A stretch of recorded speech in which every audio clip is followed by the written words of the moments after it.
त्या महाविकास आघाडीने लालून चालन सुरू केलं आहे।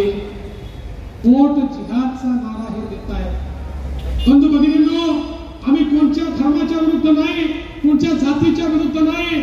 आम्ही लाडकी बहीण योजना आणली तर आमच्या मुस्लिम बहिणींना देखील लाडकी बहीणचे पैसे आम्ही दिले। कधी आम्ही म्हटलं नाही की फक्त हिंदू बहिणींना देऊ, आमच्या मुस्लिम बहिणींना देखील आम्ही पैसे दिले। पण हे लोक या ठिकाणी येऊन सांगतात वोट जिहाद करा, हे सांगतात भाजपला पराभूत करा। आणि या ठिकाणी हे सज्जाद नोमानी नावाचे उलेमा बोर्डाचे अध्यक्ष, त्यांनी 17 मागण्या या ठिकाणी आमच्या उद्धव ठाकरेंना, शरद पवारांना आणि नाना पटोलेला दिल्या। या 17 मागण्या आमच्या मंजूर करा म्हणून सांगितलं। या लोकांनी देखील लेखी त्यांना आश्वासन दिलं, हो तुमच्या 17 मागण्या मान्य करतो। या 17 मागण्यांमध्ये एक मागणी तर इतकी खतरनाक आहे। काय मागणी आहे माहिती यांची मागणी आहे की 2012 पासून 2024 पर्यंत जेवढे महाराष्ट्रात दंगे झाले, या दंग्यांमध्ये जेवढे मुस्लिम आरोपी आहेत त्यांच्या केसेस परत घ्या। आणि उद्धव ठाकरेजी, शरद पवारजी आणि काँग्रेस हे म्हणतात की हो आम्ही त्यांच्या केसेस परत घेऊ, म्हणजे फक्त हिंदूंना गुन्हेगार ठरवू आणि त्यांच्या केसेस परत घेऊ। हे कोणचं लांबून चालन चाललंय?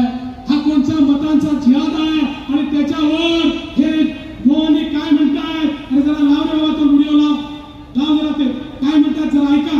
आणि हे ठरलेलंच आहे, जो जनतेचे पैसे लुबाडेल, घरांचे पैसे घेऊन पळेल, घरांचं काम करतो म्हणून सांगेल आणि त्या ठिकाणी जनतेला फसवेल, त्याला जेलमध्ये टाकणार म्हणजे टाकणार।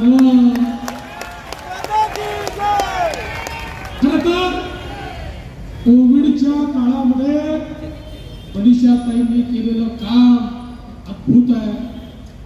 स्वतःच्या घरचं दुःख विसरून मनीषाताई त्या प्रकारे मैदानात उतरल्या आणि कोविडच्या काळामध्ये आपल्या जीवाची पर्वा न करता गरीबाला जेवण मिळालं पाहिजे, खिचडी मिळाली पाहिजे म्हणून मनीषाताई काम करत होत्या। मी तुम्हाला एवढाच प्रश्न विचारतो, अरे फरक यातच आहे। तुम्ही उबाठावाल्यांना विचारा, एकीकडे रस्त्यावर उतरून खिचडी देणाऱ्या मनीषाताई आणि दुसरीकडे उबाठाचे खिचडी चोर जे आज जेलमध्ये त्या ठिकाणी बसलेले आहेत। त्याचबरोबर जनकल्याण मध्ये प्रकाश मेहता साहेबांच्या हस्ते 500 लोकांना घराच्या चाव्या दिल्या, लोकांना घरं दिली।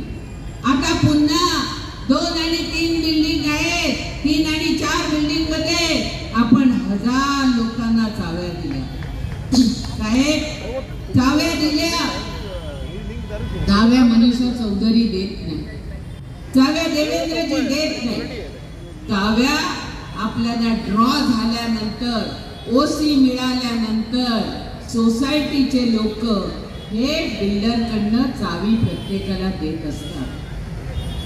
आम्ही कार्यक्रम केला नरेटिव्ह तयार करण्यासाठी, कोणाचा तरी एक व्हिडिओ बनवला। व्यासपीठावर चाव्या देताना एकाची चावी दुसऱ्याला गेलेली होती, ती पुन्हा घेऊन त्याचं घर आहे त्याची चावी दिली, पण लोकांमध्ये अफवा पसरवली की चाव्या परत घेतल्या। अरे तुम्ही तर महाडाच्या रिपेअरिंग बोर्डाचे चेअरमॅन म्हणून होता, तुम्हाला जर एवढं माहिती नसेल की चाव्या ह्या ड्रॉ शिवाय दिल्या जात नाही। लोकांचा माझ्यावरती विश्वास आहे, लोकांनी कधी एक शब्द अपशब्द बोलला नाही। आज ह्या पाठीमागे असलेल्या ओरीपाड्याच्या सप्तर्षी संकुलकडे जाणारा रस्ता अरे कमी होती म्हणून विकास होत नव्हता। आदरणीय देवेंद्रजींच्या मार्गदर्शनाखाली आपण 9.14 ची